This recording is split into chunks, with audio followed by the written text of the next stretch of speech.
আসসালামু আলাইকুম এভরিওয়ান, কেমন আছেন সবাই? আলহামদুলিল্লাহ আমি আল্লাহর রহমতে অনেক ভালো আছি। তো সকাল সকাল ভিডিওটা স্টার্ট করলাম। তো ঘুম থেকে উঠে প্রথমে নাস্তাটা সেরে নিচ্ছিলাম। তো আজকে নাস্তায় চা দিয়ে পরোটা দিয়ে খাচ্ছি। আসলে এটা আমাদের এক ধরনের কমন নাস্তাই বলতে পারেন। তো আজকে চিন্তা করলাম ঘরবাড়িটাকে ঝেড়ে ডিপ ক্লিন করব।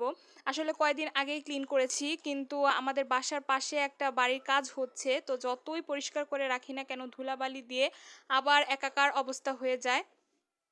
তো এই কারণে আজকে ঘরবাড়িগুলো ঝেড়ে নিচ্ছিলাম। আসলে যে গরম পড়েছে, গরমের মধ্যে বসে শুয়ে খেয়ে কোনোভাবেই কোনো শান্তি পাচ্ছি না। যেটাই করছি সেটাতেই অশান্তি লাগছে। কি বলবো? আর কাজ তো করতে ইচ্ছাই করছে না। কিন্তু কি করব? কাজ না করলে তো হয় না। কাজ তো করতেই হবে। তো আমার এখানে ঘরবাড়ি ঝাড়াটা কমপ্লিট হয়ে গিয়েছে। তো আমি এখানে আমাদের জানালাটাও ঝেড়ে পরিষ্কার করে নিচ্ছিলাম। তো সব কমপ্লিট হয়ে গিয়েছে। আমি এখানে বিছানাটা ঝেড়ে দিচ্ছিলাম। আসলে ঘরবাড়ি ঝেড়েছি, সব ময়লা বিছানাতেই পড়েছে। তো বিছানাটাকে ভালোভাবে ঝেড়ে ঝাঁটার বাড়ি দিতে হবে আরকি। তো আমার এখানে চাদর বিছানো হয়ে গিয়েছে। তো আমি কভারটাকে বিছিয়ে সবকিছু খাটটাকে আসলে আগে গুছিয়ে নিব। খাট গুছানো হয়ে গেলে ঘরের অর্ধেক জিনিসই ঘরটাই প্রায় গুছানো হয়ে যায়। এটা আমার ধারণা।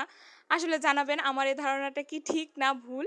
তো দেখেন কথা বলতে, বলতে আমার এখানে ঘর ঝাড়াও হয়ে গিয়েছে, আমার বিছানাটাও গুছানো হয়ে গিয়েছে।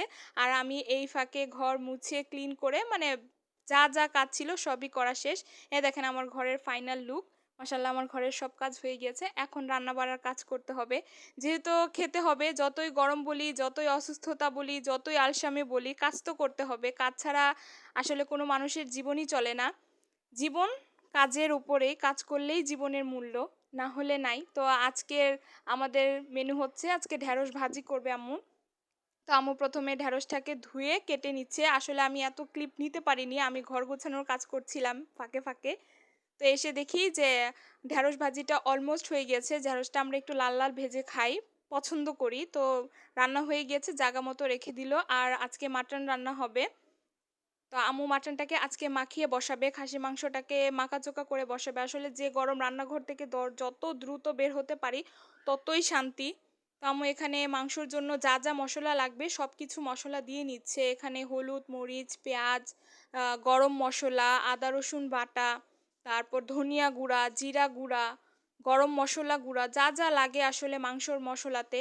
তো দিয়ে আম্মু একদম মাখাঝোকা করে তারপরে বসিয়ে দিবে একবারে চুলার মধ্যে। আসলে কি বলবো, মনটাও খারাপ। ফেসবুকে ঢুকলে, সোশ্যাল মিডিয়াতে ঢুকলে এখন একটাই খবর, ওই বাচ্চা মেয়েটার জন্য খুব খারাপ লাগে। আসলে মেয়েদের নিরাপত্তা কোথাও নাই। নিজের বাড়িতেই মেয়েদের নিরাপত্তা নাই, আর রাস্তার কথা আর কি বলবো। তো মনটাও খারাপ ছিল।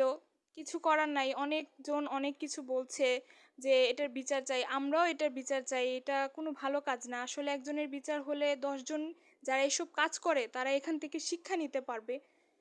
তো এটাই কথা বলতে বলতে দেখেন আমার এখানে রান্নাটা বসানো হয়ে গিয়েছে। তো আমরা যে কোনো মাংস কষিয়ে রান্না করলে আসলে মাংসটা খেতে খুব স্বাদ হয়, খেতেও ভালো লাগে। তো আম্মু এখানে ভালোভাবে কষিয়ে নিচ্ছে। আর যেহেতু খাসির মাংস, খাসিতে অনেকের একটা আষ্টা গন্ধ হয়। তো সেজন্য আমরা এটাকে আরও ভালোভাবে কষিয়ে নেই। তো আমার এখানে কষানো হয়ে গিয়েছে, আমি এটাতে ঝোলের পানি অ্যাড করে দিব মাংসটা যাতে সেদ্ধ হয়ে যায় ঠিক মতো। তো দেখেন আমি আর বাদবাকি কোনো কিছু ক্লিপই নিতে পারিনি। ডাইরেক্ট দুপুরের খাবারের ক্লিপটা নিচ্ছি।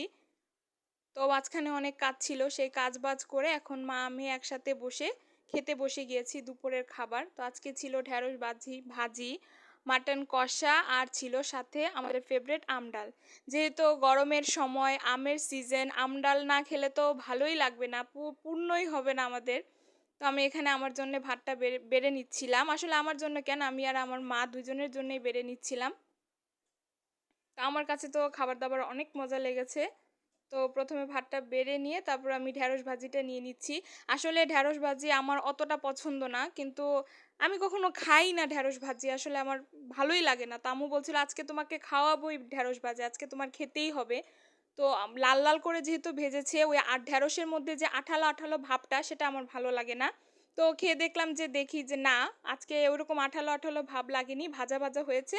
তো মার হাতের রান্না, মা যখন জোর করেছিল, কষ্ট করে রান্না করেছে। তো খেয়ে দেখলাম মাশাআল্লাহ ভালোই হয়েছে। আর মাংস তো অল টাইম আমার ফেভারাইট। ওটা তো ভালোই হয়েছে। ওটা আর কি বলার, কিছু বলার নাই। তো আমি আপনাদের সাথে শেয়ার করছিলাম। ঘুরিয়ে দেখাচ্ছিলাম আসলে আমার প্লেটটা। আমি ওরকম ভালো একটা ক্লিপ নিতে পারি না। সেজন্য আমার হাতটা নড়াচড়া হয়। হয়তোবা আপনাদের দেখতে খারাপ লাগে।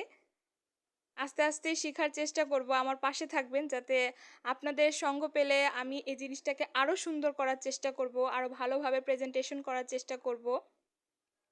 তো আমি এখানে আমার খাবারটাকে খেয়ে নিচ্ছিলাম।